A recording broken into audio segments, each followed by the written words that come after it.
Aqui o espaço que ajuda você a formar sua opinião. Contraponto. Um tema com dois pontos de vista. Produção e apresentação, Márcio Alvarenga.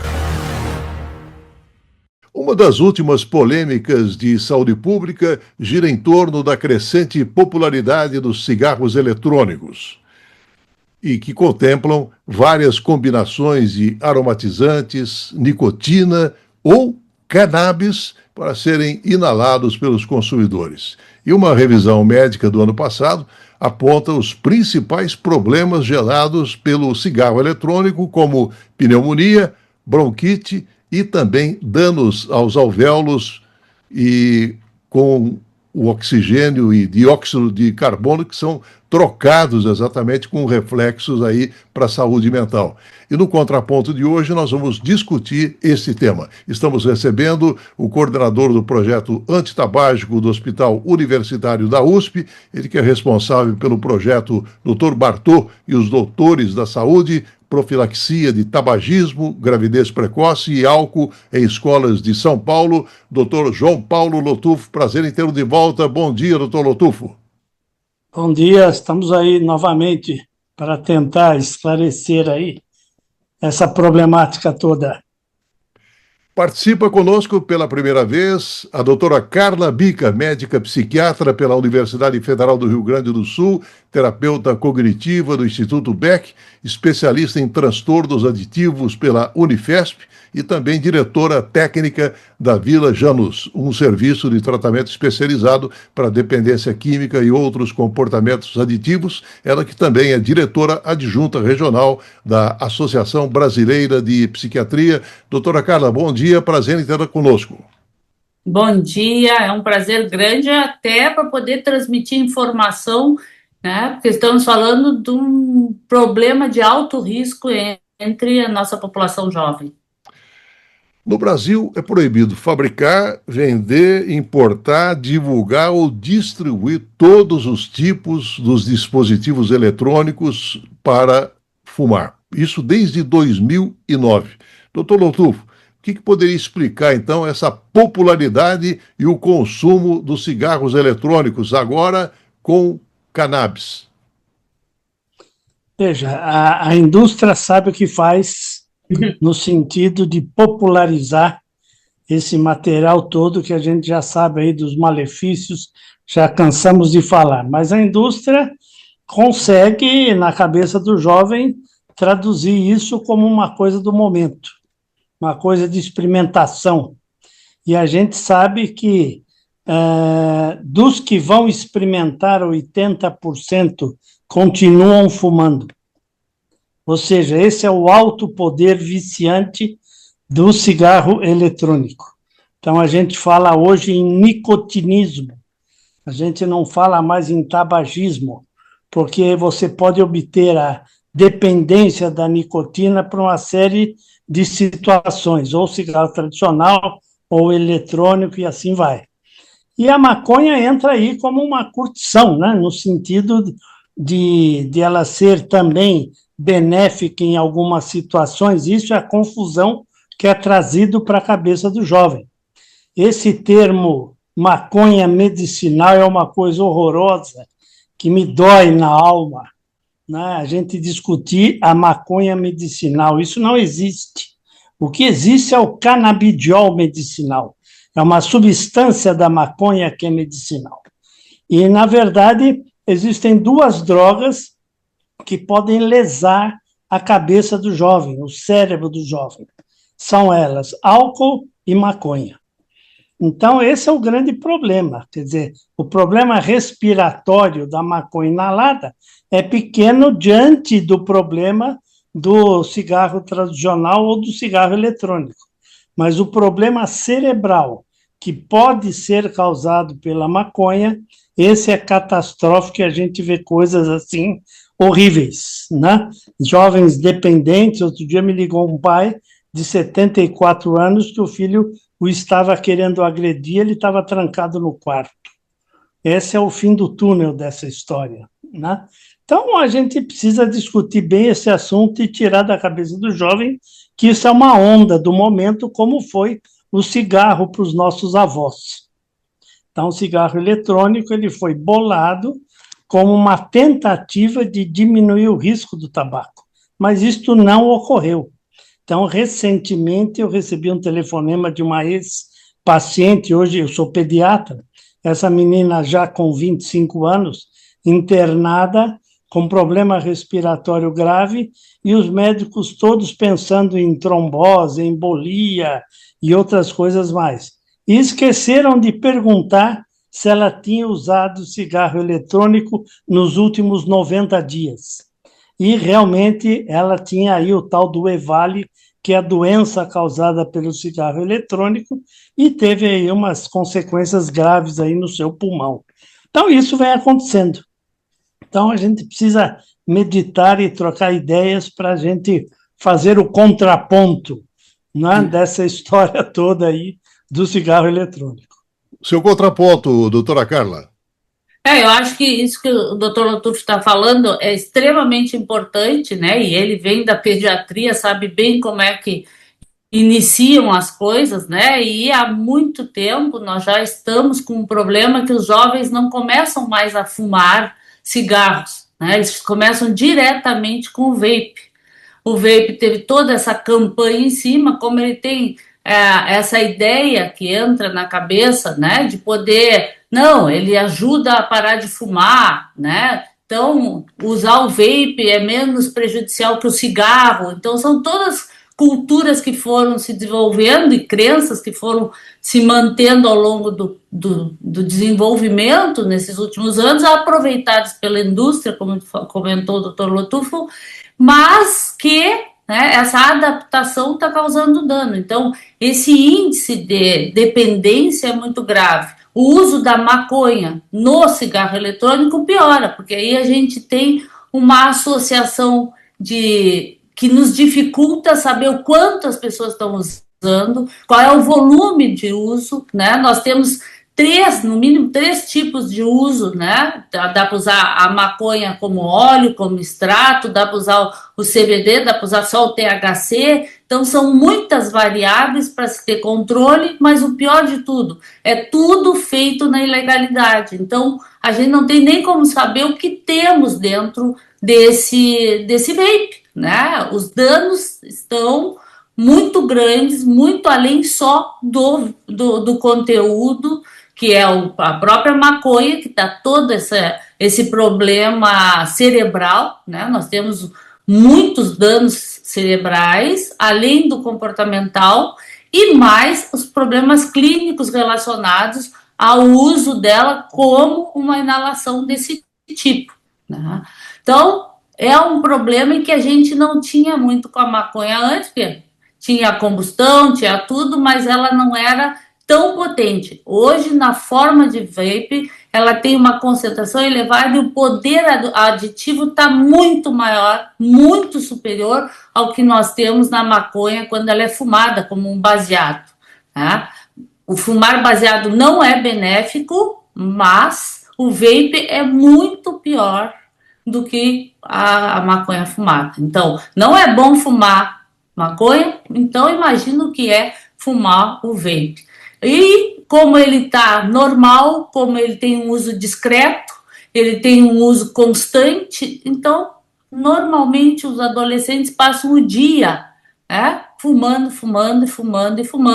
e rapidamente nós vamos ter a adição que antes com a maconha se leva um tempo maior, né? Vai depender muito da concentração da maconha, do tempo de uso, da dose usada, e que no vape se supera tudo isso em muito pouco tempo. Então é como se nós estivéssemos assim, fechando um telescópio, é muito rápido o início do uso para o início dos problemas relacionados, fora todos os problemas cardíacos, pulmonares e todo o resto. Estou falando só da parte psiquiátrico-cerebral, que já é muito grande para a gente conter e está muita mudança comportamental numa fase que os nossos adolescentes deveriam estar em desenvolvimento. Nós temos um empobrecimento, né, rudemente falando, do cérebro desse adolescente que deveria estar crescendo, estar buscando, estar estudando e estar experimentando outras coisas na vida para descobrir o que quer fazer quando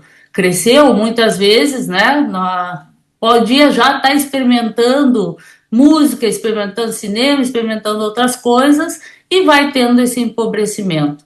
Por isso eu acho que sim, concordando com o doutor Lutufo, a gravidade do que nós estamos lidando é assustadora. Doutor Lotufo, cada tragada no cigarro eletrônico é infinitamente maior a carga de nicotina do que com o cigarro convencional, é isso mesmo? Exatamente. Quando você usa o cigarro eletrônico, as pessoas que usam cigarro eletrônico têm até 5 a 6 vezes mais nicotina no organismo do que quem fuma o cigarro tradicional. Então, a concentração de nicotina é muito maior, justamente para viciar mais rapidamente esse indivíduo. A mesma coisa com o THC ali da maconha. A quantidade você não sabe quanto que está pondo ali. Outro dia eu fui a uma festa aí na universidade e estavam vendendo lá o brigadeiro com maconha ou coisa desse tipo. E a gente não sabe o que tem ali, na verdade, como a colega já falou. Então, qual é a concentração de THC que tem ali? Então, a gente precisa desmistificar essa problemática toda. O que eu estou vendo, eu tenho um ambulatório para parar de fumar dentro do Hospital Universitário da USP, isso há mais de 20 anos, e o que eu estou percebendo é que estão aparecendo jovens dependentes de cigarro eletrônico que estão percebendo a gravidade da sua dependência. Ou seja, eles não conseguem assistir uma aula sem ter que vaporizar. Então, eles já nos estão procurando para largar essa dependência, o que não é fácil, já que o nível de nicotina que o indivíduo tem é muito maior. O tratamento disso seria igual ao cigarro tradicional, mas com uma alta na medicação antitabágica, que são os adesivos, as gomas, etc., e a bupropiona, que a gente pode discutir depois. Mas, na verdade, é isso. E os jovens estão percebendo esta problemática, coisa que não acontecia antes. A nível de consultório, eu tenho atendido muitos pais que estão percebendo a dependência dos seus filhos e trazem os seus filhos para fazer uma consulta, que eu digo que é uma consulta para contrapor aí será que o jovem sabe o risco que ele está entrando? Esse é o grande problema. Eu tive uma audiência pública a semana passada com a Damares Alves, senadora, porque ela cuida muito da família, etc., e queria discutir a família o vapor do ponto de vista das famílias.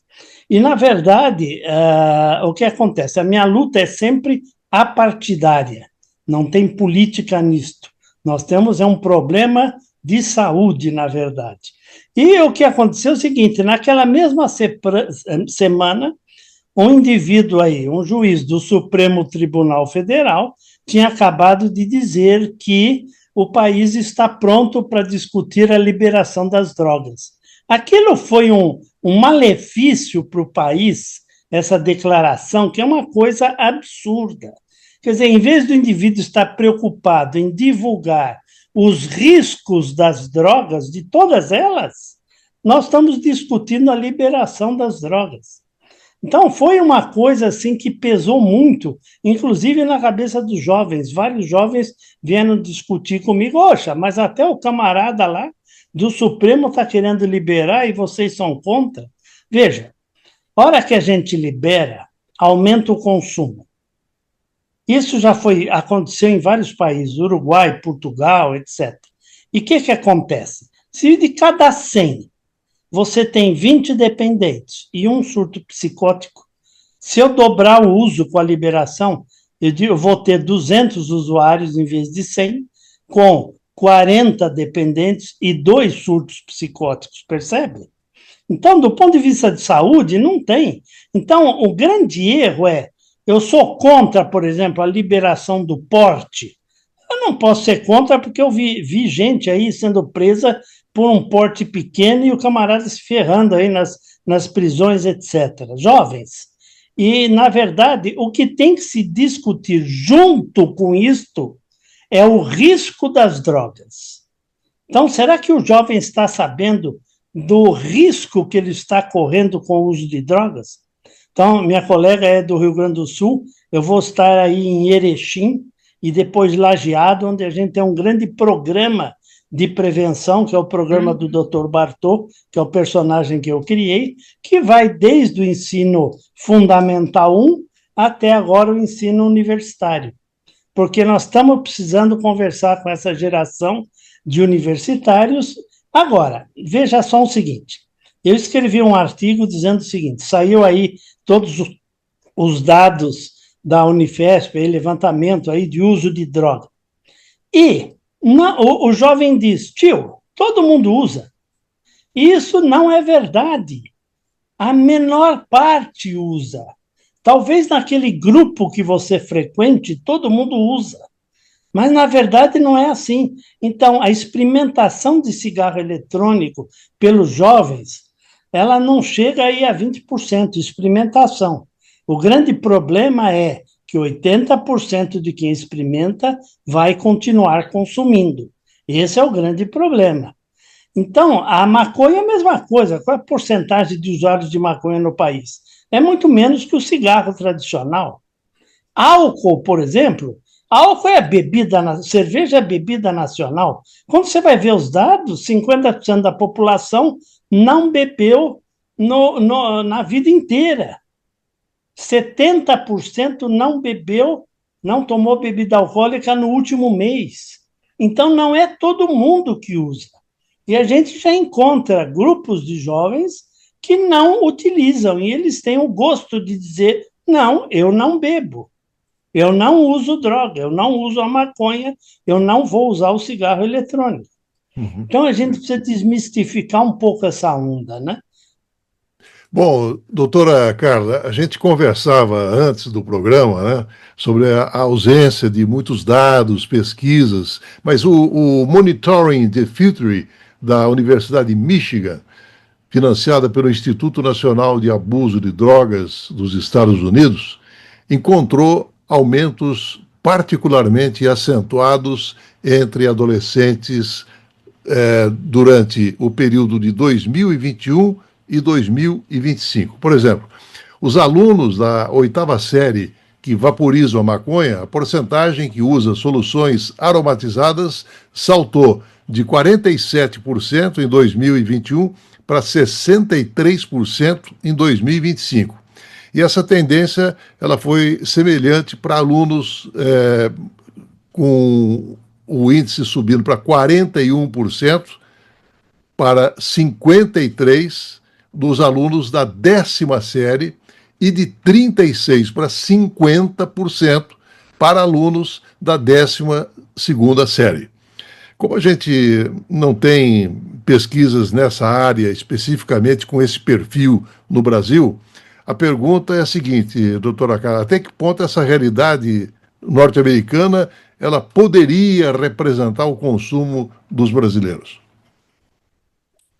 Nós temos uma pesquisa feita em 2023, que saiu agora em 2025, pela Unifesp, que é uma pesquisa que se replica de tanto em tanto tempo, não tem uma variável certa, porque depende de financiamentos para serem feitos, em que eles fizeram uma avaliação de dos capítulos deles com cigarros, né, com nicotina, e aí entram os DEFs, né, os dispositivos eletrônicos para fumar. Foi feito só embasado em nicotina, não entrou maconha nesta pesquisa. E houve um aumento entre a população, ali final da adolescência, início de fase adulta, né? Nós temos aumento do uso de nicotina via dispositivos eletrônicos, né? Isso é o nosso aqui. Monitoring, estudou, e eles têm uma fonte de pesquisa mais frequente, né? Eles têm dados mais frequentes, então eles conseguem avaliar essa evolução. E eles também demonstraram isso, que é o perigo que nós temos. Como se consegue colocar juntos os aromatizantes, isso é uma das coisas que seduz mais os adolescentes, e também porque diminui um pouquinho o cheiro, então não tem aquele cheiro característico, as pessoas sentem o cheiro de melancia, o cheiro de doce, outros cheiros, e isso diminui um pouco esse estigma externo e facilita para que os adolescentes gostem mais de usar o vape, né? Isso é um risco dos que nós temos, e há esse aumento, e aqui a gente está vendo isso. De maconha, do vape, de maconha especificamente a gente não tem, mas o que se vê clinicamente é este aumento progressivo, e é bem isso. O que acontece? Quando vai aumentando a escolaridade, né, que vai passando de uma graduação para outra, aumenta junto o uso, porque muitos vão começando a usar que não usavam quando menores, e isso demonstra o quê? Está ficando mais institucionalizado e cada vez mais cedo esse pessoal está tendo acesso ao vape. Então está ficando mais comum dentro das escolas, e eu acho que o trabalho do Dr. Lotufo, que é essa disseminação e treinamento, né, a disseminação da informação e o treinamento para lidar com esse assunto, é o que nós vamos ter que fazer cada vez mais. Muitos adolescentes, ou no final da infância, começam a experimentar mais pelo gostinho, mais pela propaganda, do que eles não têm o conhecimento do risco daquilo para o futuro. Então, a educação sobre o risco, para que essas pessoas tenham uma escolha baseada no conhecimento do risco, muitos vão sofrer de evitação de dano e não vão usar. Vai ter aqueles que são mais impulsivos, mais extrovertidos, que vão usar exatamente para ver como é que é, mas a grande maioria nós vamos conseguir evitar, porque vão saber o risco disso, né? Então, a gente sabe que o problema, principalmente com a maconha, nós temos casos de agravo de saúde mental enorme. Estamos tendo mais psicose, como comentou o doutor Lotufo, para cada desses 20 termos uma psicose, é altíssimo. Antes, para tantos usuários de maconha que a gente tinha fumada, o índice de casos de psicose era muito menor. E cada desses casos de psicose, se nós tivermos uma nova psicose em 2 anos, nós temos alto risco de ter um esquizofrênico. Se a gente tiver um outro caso de psicose nos próximos 4 anos, nós temos o risco de mais um bipolar, que talvez não seriam ou não desenvolveriam tão cedo as doenças se não tivesse essa exposição grave por causa da grande concentração de THC num vape. É muito perigoso, porque a gente não tem controle. O cigarro, o que acontece? O cigarro no Brasil, a gente tem um limite dado de quanto de nicotina a gente tem dentro. Maconha não existe isso, já não existe no baseado, mas nós sabemos que os baseados atuais, eles são muito mais potentes do que eles eram nos anos 60, por exemplo. Então nós temos um risco maior de adição. Só que no vape a gente chega a casos de 70% a 80% de THC num vape, num pendrivezinho, né? Num vapezinho. Então, imagina o que é, quase toda a concentração é de THC. Então, os riscos são muito maiores. E as pessoas não sabem disso, né? As adolescentes ainda acham que o vape é menos pior, é menos grave do que o baseado, né? Então é melhor. Por quê? Porque não tem a combustão, ainda é a crença lá do cigarro, que a combustão dá câncer, a gente tem outros problemas.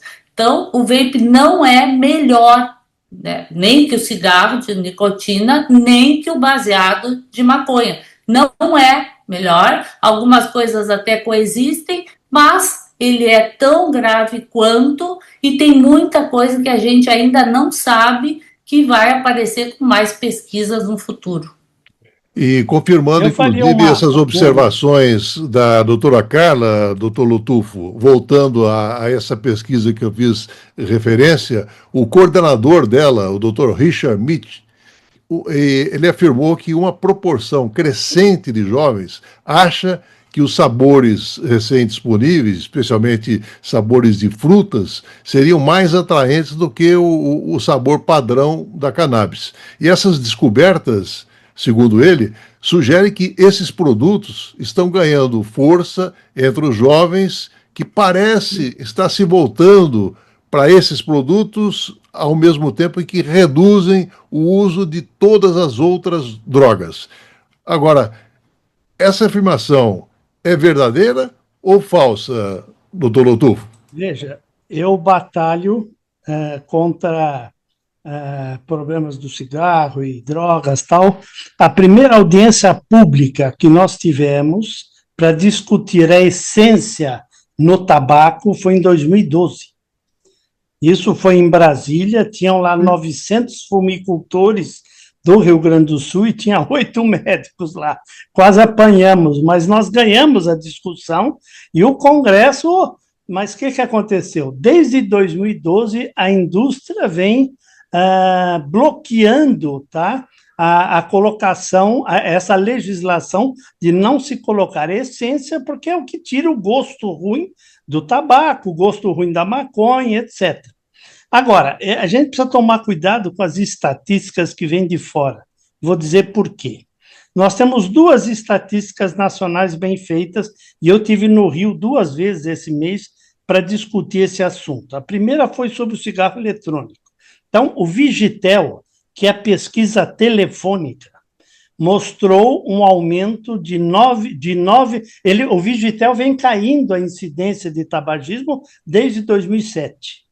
E 2023 para 2024 houve um aumento de 9,2% para 11,5%.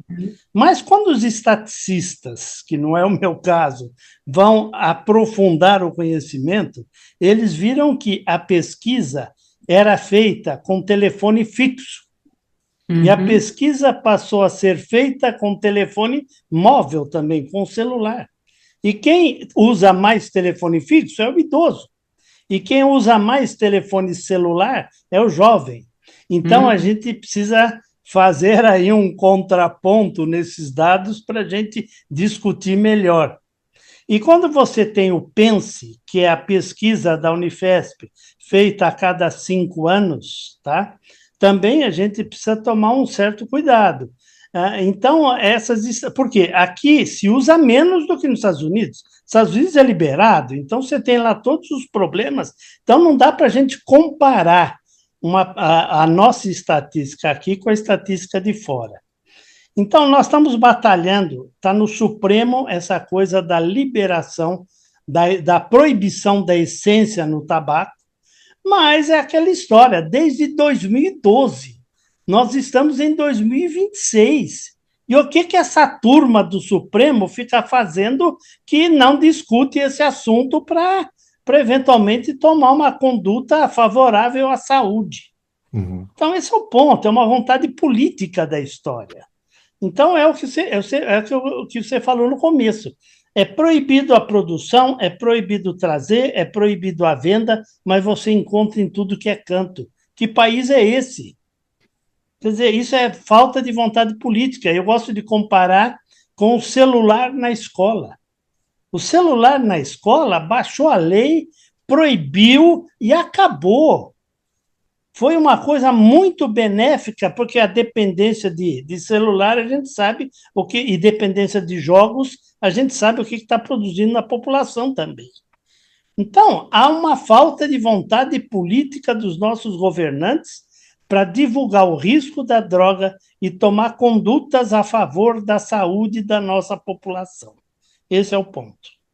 Doutora Carla, a pesquisadora Fátima Ibrahim, da Escola de Ciências da Saúde do Catar, na Arábia Saudita, ela realizou um estudo e que teve como objetivo investigar a prevalência do uso dos cigarros eletrônicos e a sua correlação com os transtornos de saúde mental entre os estudantes de graduação em medicina.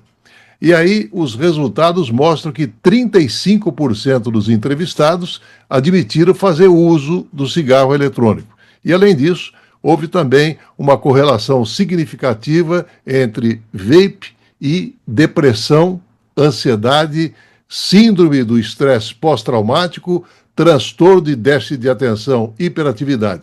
Bom, parece que também não existe aí interesse comercial em divulgar estudos científicos nessa linha de direção, já que poderia contrariar os interesses econômicos, doutora Carla?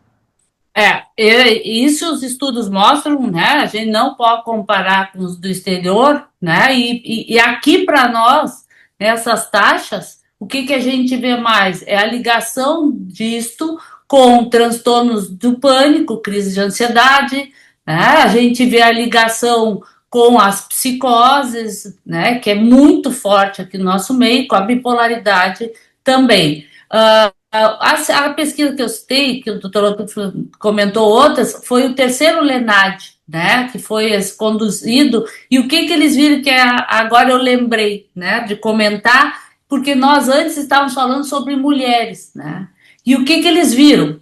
O uso de vape na população adulta chega a 5,6%. E o que chama atenção é que, entre os adolescentes, quem está usando mais, entre 14 e 17 anos, são as meninas, estão usando mais vape do que os meninos. Isto é uma coisa que, para gente que eu trabalho muito e gosto de estudar mulheres, a gente chama atenção e fica preocupado com isso por causa do risco que essas mulheres correm com o uso da nicotina e de tudo mais.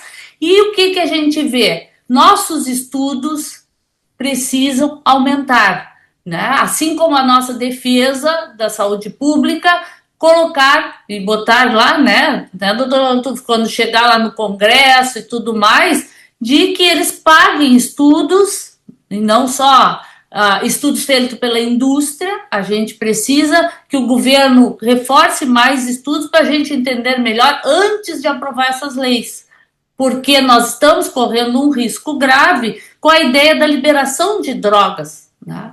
Que parece que muita gente está defendendo esta liberação, e nós vamos ter isso, uma demanda muito maior de atendimento para um tipo de atendimento que é bem precário. O doutor Lodolfo tem um ambulatório, mas nós temos poucos espaços de tratamento para tabagismo no país. Imagina para o nicotismo.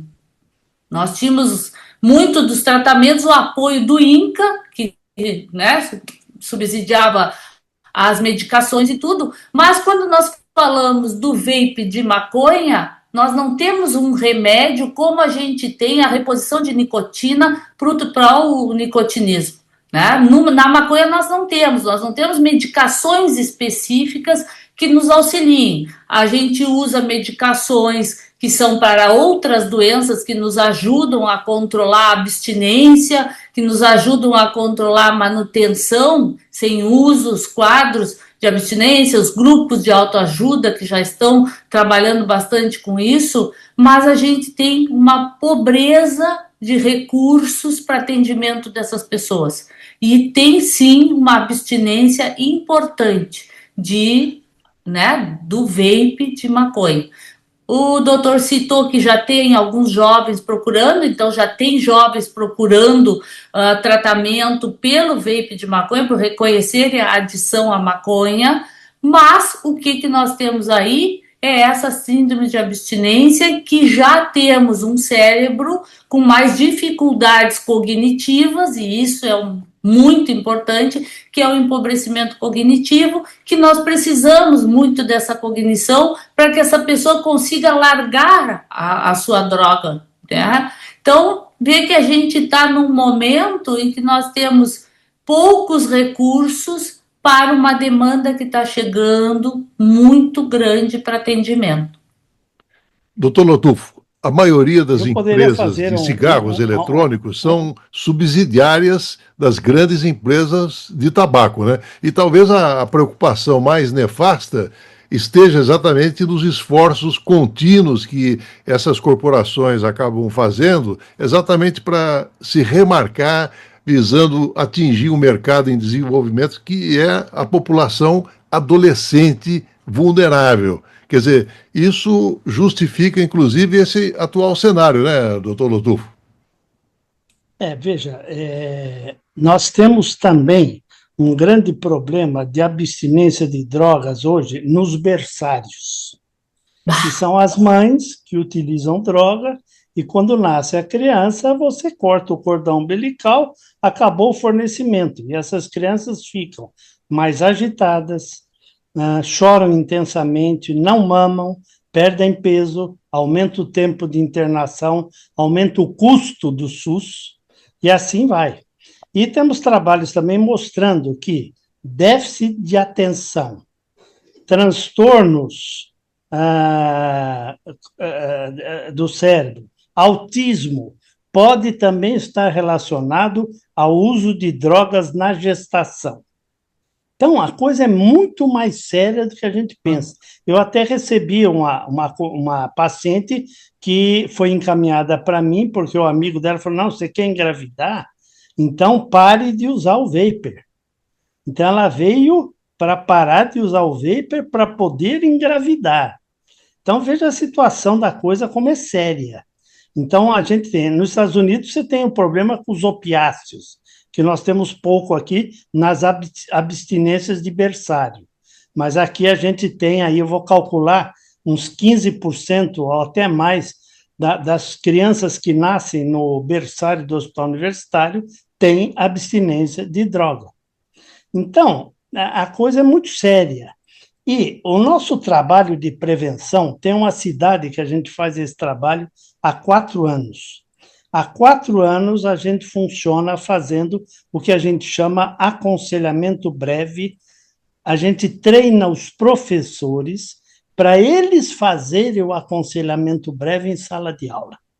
Tem todo um material, que eu já contei isso aqui no Contraponto, tem todo um material no site do Dr. Bartô, são livretos, são vídeos, são esquemas de aula que o professor pode utilizar, e todas as escolas públicas e privadas da cidade de Pompeia, há 4 anos, estão fazendo esse movimento de aconselhamento breve, quase que semanal. E o que os diretores das escolas estão achando? Eles estão achando que os jovens estão discutindo menos o assunto de droga. A experimentação está diminuindo, e para o próximo ano, quando completarmos 4 anos total com esse trabalho, nós vamos mensurar a experimentação de droga nessa turminha que começou a receber o aconselhamento breve há 4 anos, para a gente verificar que a experimentação é menor quando a gente faz um trabalho de prevenção bem feito. Então, esse trabalho também em Erechim, no Rio Grande do Sul, também está acontecendo, e assim vai. Então, a gente tem que ter trabalhos, porque quando você vai falar com os políticos, eu falo, já tem um programa lá, a gente não quer substituir o programa do governo, a gente quer é melhorar o programa de prevenção do governo. E a resistência a isso é absurda, absurda. Eu que já trabalho com isso há 20 anos.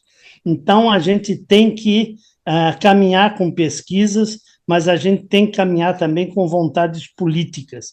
E, às vezes, a vontade política não vai vir de Brasília, ela vai vir do município. Então, nós acabamos de aprovar uma lei aqui em São Paulo, com o deputado delegado Olim, que é aquele cartaz de proibido fumar no restaurante, vai ter que constar o cigarro eletrônico também. Então, é um movimento que a gente isso já existe na Paraíba, já existe em outros estados, mas é um movimento que a gente está tentando, a nível de município, fazer um contraponto à onda do cigarro eletrônico. Isso a gente tem que trabalhar cada vez mais, e é uma ação política. Isso é importante. A política demora, por exemplo, uma ação, uma legislação forte, você consegue mudar rapidamente um movimento. É o caso do cigarro eletrônico. Mas quando existe uma campanha forte para isso não acontecer, o tempo que a política demora para mudar um comportamento é quase o mesmo tempo da educação. E como eu não sou político, eu trabalho com educação, é aí que nós estamos trabalhando com o projeto Dr. Bartô. Doutora Carla, Um dos poucos estudos sobre cigarros eletrônicos dão conta de que a contaminação não é o único perigo que a maconha vape representa. O Dr. Deepak de Souza, professor de psiquiatria em Yale, ele pesquisou os efeitos do THC em camundongos durante 3 décadas. E ele diz que a potência do THC nos cigarros eletrônicos se constitui num grave problema, mas que continua sendo ignorado pelos usuários, porque a história sobre a concentração é que a quantidade de THC presente nesses concentrados seria muito superior à própria erva, segundo o doutor de Souza. Ou seja, os danos são ainda mais preocupantes, doutora Carla. Exatamente. Eu comentei aquele momento atrás que um baseado nos anos 60 tinha 5% de THC. Um baseado atual, 15, 20, 30. Um vape pode ter 70% a 90% de THC. Então, é enorme. E o dano dessa concentração, além da dependência, é muito grande. Porque nós estamos falando de cérebro. Então, todos os danos que o THC faz no cérebro, imagina essa concentração em pouco tempo de uso. Tu comentaste também há pouco sobre as empresas que estão botando tudo, né, para difundir o uso. E o problema que nós temos é que quando as empresas que pagam imposto tudo tentam desenvolver isso, imagina que a parte, né, que vende por fora, né, os contrabandistas e tudo mais, o que nós temos? Nós temos muita produção ilegal e, além disso, tem a possibilidade de tu teres o vape e colocares a substância, né? Tem uns que vem pronto, que se compra da indústria, pronto, não temos no Brasil, não é legal, mas que vem de indústrias de fora e que vem pronto. E tem outros que a pessoa coloca o seu óleo ali, então compra óleo. E aí também tem aquilo, eu posso botar mais e posso usar muito.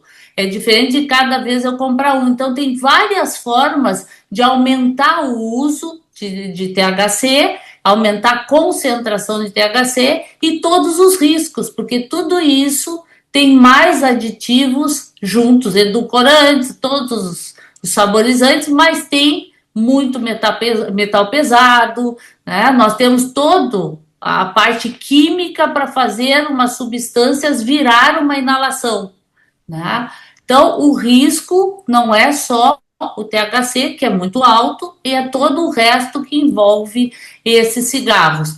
Nós não temos medidas hoje para controlar tudo isso, para controlar essa proibição. É proibido sim, mas nessa pesquisa que se tem, a própria Anvisa tem essa proibição, mas usuários, quando foi feita essa pesquisa, só de tabaco, eles consideram o acesso, 86,3% da pesquisa do Lenard, dos usuários, considera muito fácil ter acesso ao vape, num país onde o vape é ilegal. Doutor Lotufo, uma outra questão importante é exatamente a popularidade dos cigarros eletrônicos influenciada por um marketing extremamente agressivo e as plataformas de mídia social que acabam desempenhando aí um papel crucial na normalização do vape, né, doutor? Exatamente. O doutor Valentim Gentil, que era titular da psiquiatria da USP, comentava isso. Como é que a gente que trabalha com pesquisa a nível universitário, a gente não consegue transmitir os nossos conhecimentos na mesma velocidade que um influenciador faz? Esse é o grande problema que a gente tem hoje. Então, isso é dinheiro, isso é grana, isso é faturamento. Então, a indústria do tabaco é uma indústria do mal, as outras indústrias também, já que o tabaco ele está relacionado hoje com as doenças crônicas não transmissíveis, onde entra aí também a indústria alimentícia, entra a indústria do álcool e assim vai.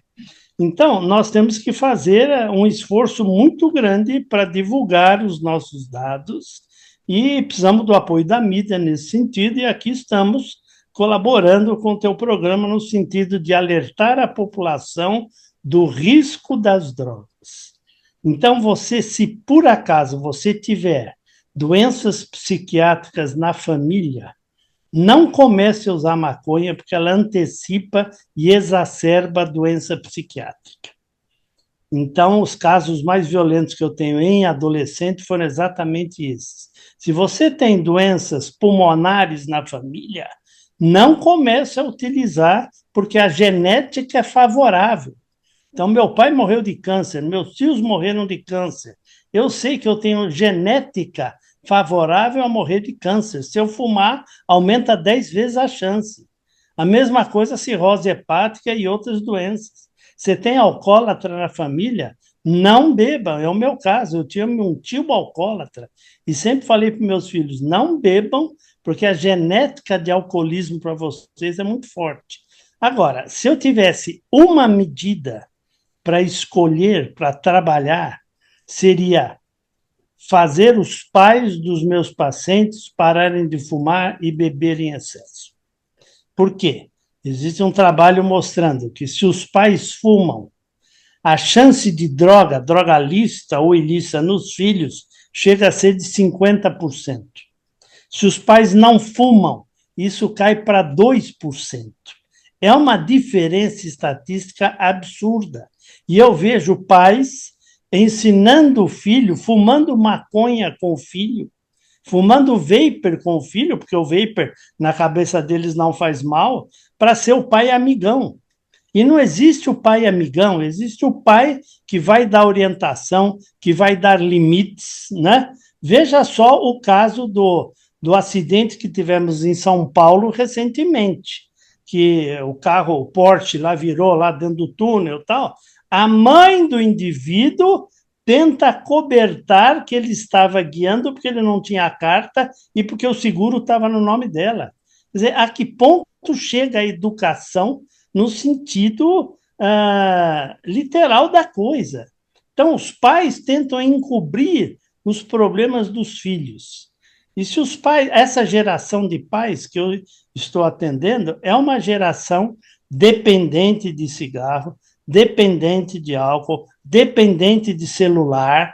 Então, a gente tem que trabalhar com os pais. Isso é uma função do pediatra no aconselhamento breve da sua consulta. Ele tem que discutir com a família o que é melhor para a família. Aquele chiado da bronquite da criança é a coisa menos importante para eu discutir naquela situação familiar onde o pai utiliza a droga junto com o filho para ser um pai amigão. Então, eu acho que essa seria uma recomendação única aí para a gente trabalhar. E o duro é que temos um cenário político muito polarizado, né?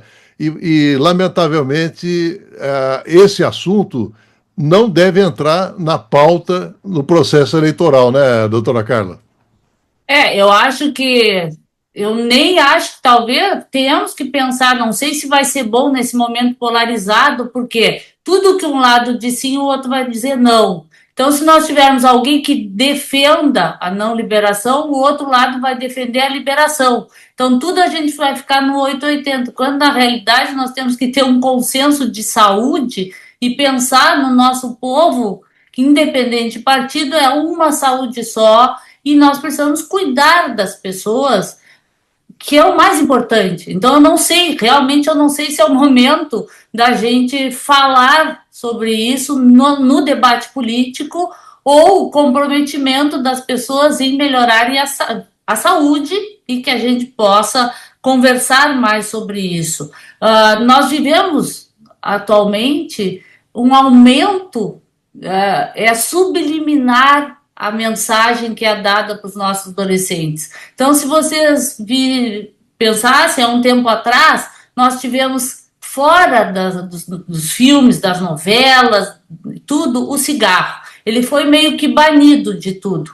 Nos últimos tempos, nós temos a introdução de novo de muito cigarro, né? Antes nós estávamos falando do cinema, né, Márcio? Está voltando Muitos filmes de época são feitos porque aí se coloca o cigarro, e nos filmes atuais muito a gente vê vape, né? E isto é uma mensagem para os nossos jovens muito poderosa. Nós estamos vendo na televisão, nós estamos vendo no cinema o aumento do uso de vape, que até pouco tempo, as lutas que tínhamos feito, se tinha conseguido diminuir isso. E está voltando muito forte, e esse cuidado a gente tem que ter, os pais têm que ter, e é muito comum agora da gente ver. Estes são riscos que estão batendo as nossas portas de todo mundo. Então, pensando no debate político, eu realmente não sei. Como dizia o doutor Valentim, a gente não fala a língua que as pessoas entendam quando a gente fala de drogas. Há muito preconceito contra isso, porque nós, da saúde, somos tidos como alguém assim, né? Alguém careta, alguém babaca, alguém que só fala bobagem. Por quê? Porque o outro lado, né, nessa polarização também nisso, o outro lado fala nas coisas boas, mostra propaganda bonita, mostra gente bonita, mostra uma vida sem riscos, e a gente vai lá falar de coisa feia, vamos falar de câncer, vamos falar de doença mental, vamos falar de esquizofrenia, né? Então, como falar disso para que os adolescentes escutem? Eu realmente concordo com o doutor Lotufo. Nós precisamos educar esses pais, porque os replicadores naturais de informação são os pais, são as escolas, os professores, não somos nós. Nós, médicos, não falamos muito para jovens, quem fala são os replicadores naturais. São os pais que precisam mudar de atitude, ter uma atitude preventiva, e são as nossas escolas que têm que ter essa atitude preventiva. Então, vamos lá, tomara que a gente consiga passar essa informação para muito mais pessoas.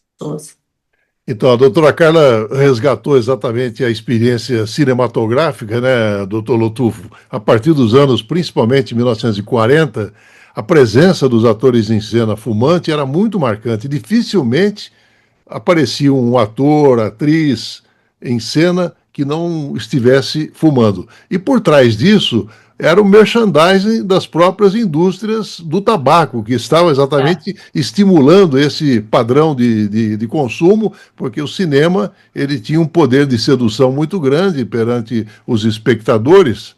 E aí a gente lembra daquele cowboy que morreu de câncer de pulmão, era garoto propaganda de uma célebre indústria do tabaco, né, doutor Lotufo? Pois é, veja, ontem eu assisti o filme que ganhou o Oscar. E ali o DiCaprio lá, ele fuma o cigarro eletrônico o filme inteiro. E isto provavelmente é propaganda paga. Provavelmente. Não dá para eu jurar isto, mas é um malefício. Então, as pessoas também têm que ter a sua postura, né? Você pega hoje as bets aí, jogadores de futebol milionários, incentivando as crianças e jovens a jogar nesses jogos eletrônicos, etc. e tal. Quer dizer, não tem bom senso mais, né? O bom senso está em extinção na humanidade. Eu, se fosse artista, me recusaria a participar de um filme que estimulasse o cigarro eletrônico. Simples assim, né? É a minha postura. Eu não bebo, por exemplo. E eu brinco que eu vou ao restaurante e o garçom, a gente pede uma mouse beer preta e uma Coca Zero. O garçom põe a mouse beer para mim e a Coca para minha esposa. E a gente tem que trocar, porque ela toma mouse beer e eu tomo a Coca-Cola. Enfim, é uma questão de postura. Então, na minha casa tinha pouquíssima bebida alcoólica. E médico é uma desgraça. Ele ganha uísque de Natal e chocolate. Eu não bebo e sou diabético. Então, é uma desgraça em relação aos presentes aí. Mas aquilo fica? Não, não fica. É uma questão de postura. Eu não preciso disso para ter uma festa de família agradável. E eu pergunto, quando eu falo com os pais, quanto você bebeu na sua festa de família? E estive em Pompeia agora com 190 professores e eu perguntei, quantos de vocês beberam e dirigiram depois de beber? É uma questão de postura, porque se o pai faz isso, o filho vai fazer também. Só que a velocidade é outra. É 150 por hora dentro do túnel com um Porsche que sei lá o quê. Então, a postura da família é fundamental. E a escola, como a doutora já falou, doutora Carla, é a segunda família. E ali a gente tem que fazer a prevenção também. Só que os programas de prevenção governamentais são muito chulos, são muito pequenos, muito pouco abrangentes. Então a gente tem que estimular isso, proibir a propaganda indireta na mídia, porque isso existe, né? E assim vamos caminhando. Estamos numa nova era, que é a era aí das telas, e temos que trabalhar em relação a isso também. Agora, veja, a maioria não usa. Vamos partir do contrário. Então, é fácil você se juntar num grupo que não usa. Se você entrar num grupo que usa, a chance de você usar é muito grande. A chance de você experimentar o cigarro eletrônico é muito grande. Só que 80% vai continuar usando já por dependência química. Então, esse é o grande problema que a gente tem que divulgar. Doutora Carla, a gente conversava antes do programa, né, sobre a ausência de estudos robustos, né, mas tem uma revisão abrangente dos compostos nocivos dos cigarros eletrônicos. O principal autor desse trabalho é o Eduard Ferney Valenzuela Toledo, do Departamento de Ciências da Vida da Universidade Estadual da Bahia. E ele destaca o seguinte, doutora Carla, que o debate sobre a eficácia dos dispositivos vape ou cigarros eletrônicos como ferramenta para parar de fumar tem sido intenso e também complexo. E embora alguns estudos possam sugerir que eles possam ser benéficos para certos indivíduos em seus esforços para parar de fumar, outras evidências indicam que os dispositivos de vape podem ter efeitos contraproducentes. Em alguns casos, pode induzir o vício em nicotina ao invés de eliminá-lo, doutora Carla. Exatamente. Tem uma meta-análise que mostrou de 2024 de estudos que mostravam essa relação do cigarro, dos DEFs, né, que é os aparelhos de fumar, com essa melhora, né, auxílio para parar de fumar. Não se confirma, a meta-análise mostrou que não tem, que a maioria dos estudos demonstrou que não tem essa vantagem no uso dos vapes. Ele não confirma mais isso, que é uma teoria antiga, quando se criou essa ideia que se tinha o cigarro eletrônico lá da origem, o primeiro, que tinha uma dosagem certa, que era um outro sistema, os primeiros cigarros eletrônicos. É diferente do sistema do vape, na evolução piorou, então o vape não faz esse serviço, então não reduz o dano do fumo, não auxilia ao parar de fumar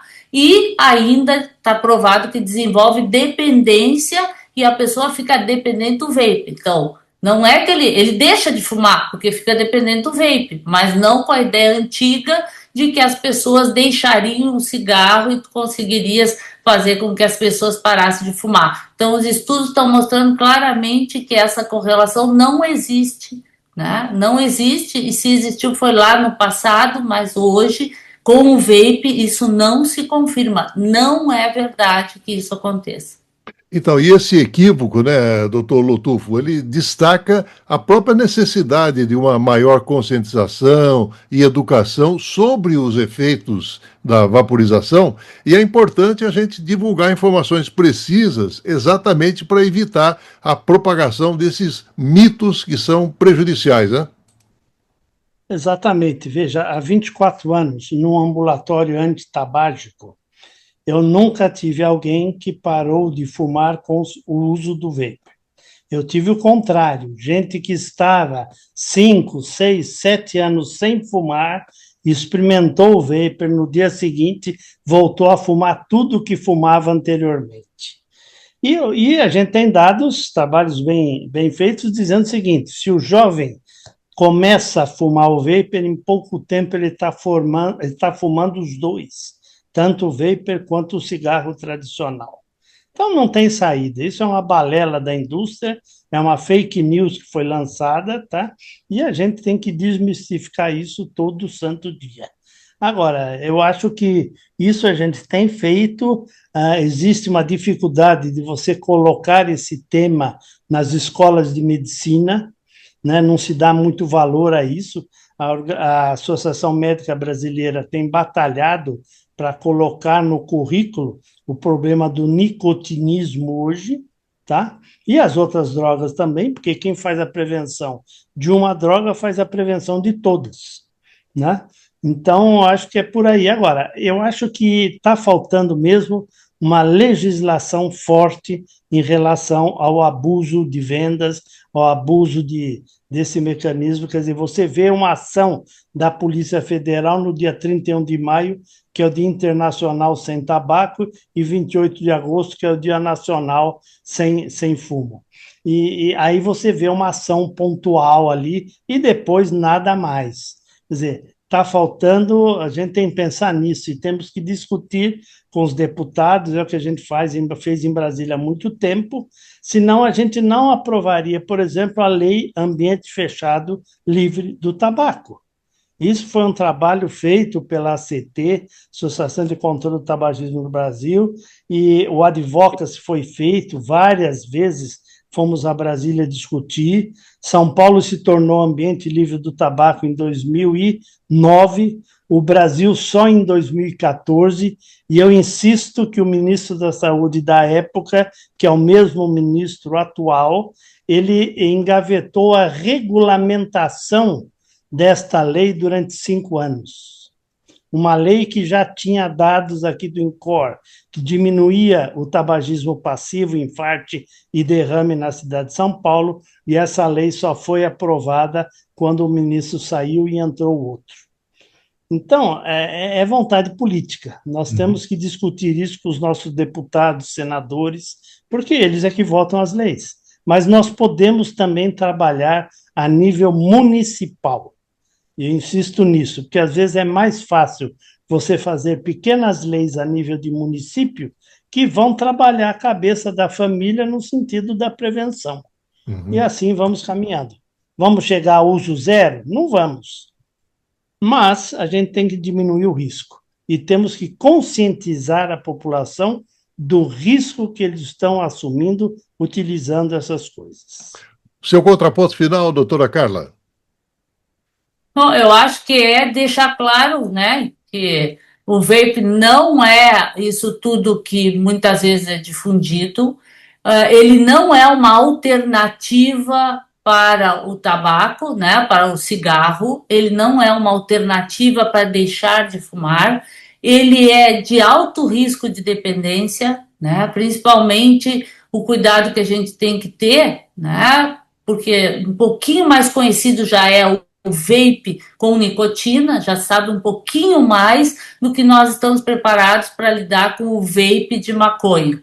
Então, é saber dos riscos que as pessoas estão expostas e que a gente tem que prevenir muito, é para a nossa comunidade, é na nossa casa, é nos nossos amigos, né? É a todo momento a gente tem que ficar alerta para isso, né? E lembrar que quem faz essa mudança é a população. Infelizmente, as cobranças da população às vezes levam os governos a tomar atitudes. Não basta os médicos irem lá, eles vão ajudar muito, mas eles precisam ter o apoio da população. Para isso, a população tem que entender os riscos que ela está correndo. Então, o que eu diria é, se informe, vá ler, vá assistir programas, vá se informar muito sobre isso para poder prevenir dentro do seu próprio ambiente ecológico, né? Doutora Carla Bica, médica psiquiatra, muito obrigado pela sua participação no Contraponto, doutora. Eu que agradeço terem me chamado para falar de um assunto tão importante. Doutor João Paulo Lotufo, coordenador do projeto antitabágico do Hospital Universitário da USP, muito obrigado por mais uma participação no Contraponto, doutor Lotufo. Estamos sempre à disposição. Um grande abraço. E chegamos ao fim de mais um Trocando em Miúdos. Obrigado ao Benício Batista na edição, José Luiz Caetano, painel eletrônico, Patrícia Amaral, direção da RTU. Estaremos de volta na segunda-feira a partir das 11 horas. Tenham todos um excelente final de semana e até lá.